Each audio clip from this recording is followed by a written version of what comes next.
Right, we move on with the next action. It is the Alto Digital Thundersport GP2s up next. Steve is waiting down on the grid. Connor Tagg is on pole position for the first Thundersport GP2 race of the season. Second spot, I can tell you, was supposed to be Josh Daly, but he does have some gearbox troubles. We're hoping to have him back ready for race 2, but he's not going to be out. The Italian stallion from Walton, Rick Ballerini, lots of experience. He's looking for a podium again today. And then we've got Liam Shellcocker. Great to see him on the front row. Plenty of other riders to look out for though, Robin.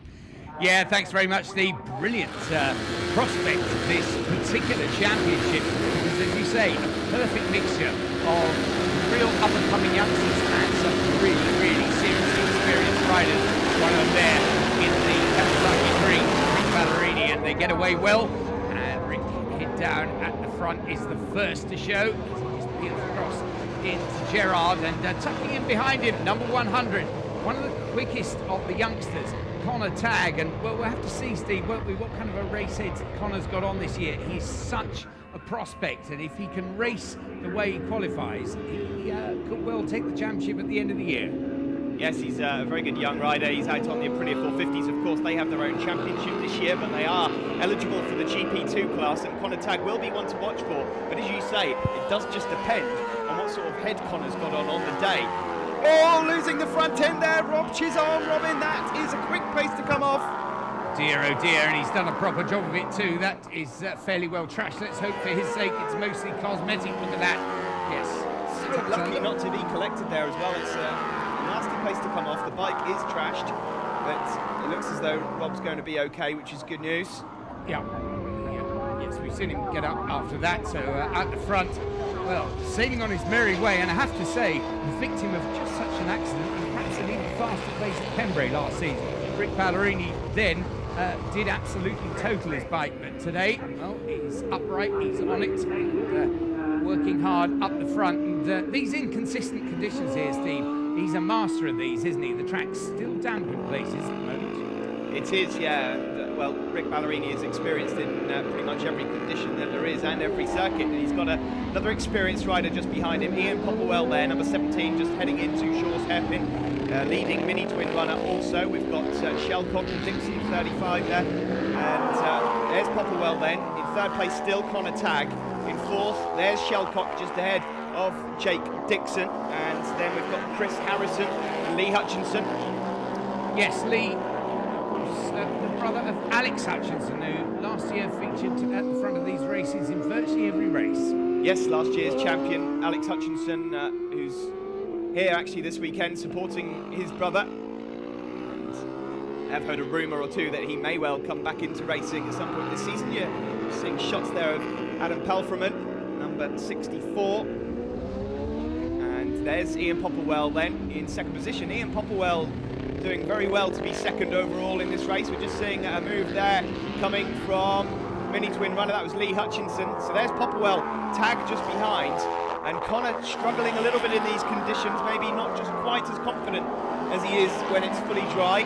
Yeah, I think one of the things with Connor this year, I chatted to him earlier on today, and he's, I think, got on board certainly that thing about finishing first you have to finish, and this year he's not to go, oh, and somebody's not been listening to Connor's advice, dumping it there up at Shaw's.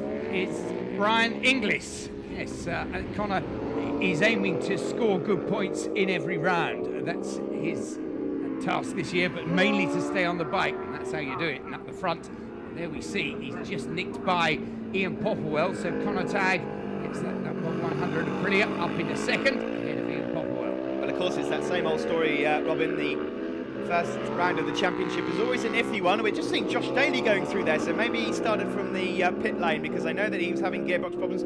Pelfreman just going up the inside of him. But yeah, you can't win a championship in the first round, but you can certainly lose it. So collecting some solid points is the way forward, and Rick Ballerini is on his way to try and collect 25 of them. Connor Tagg still in second then.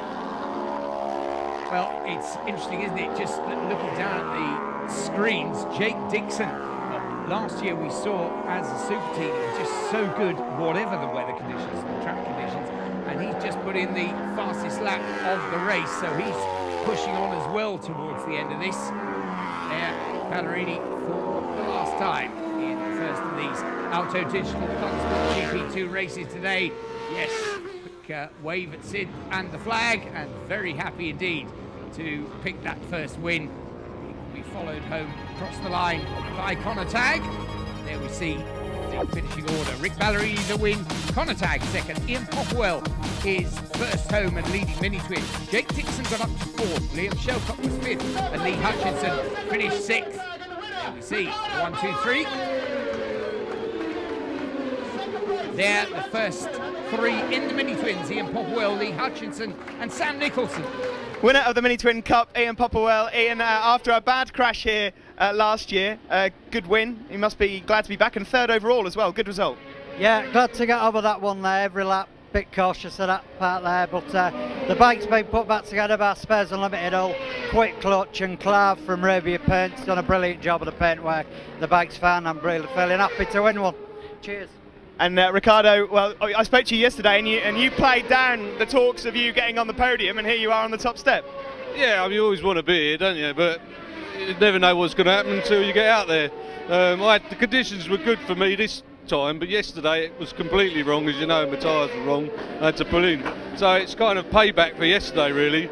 And I'm even more pleased, as I said to you earlier, your dad told me I was going to get a 10-second penalty for being late yesterday, so win by 12, that'll do. And you've got a few sponsors to thank as well.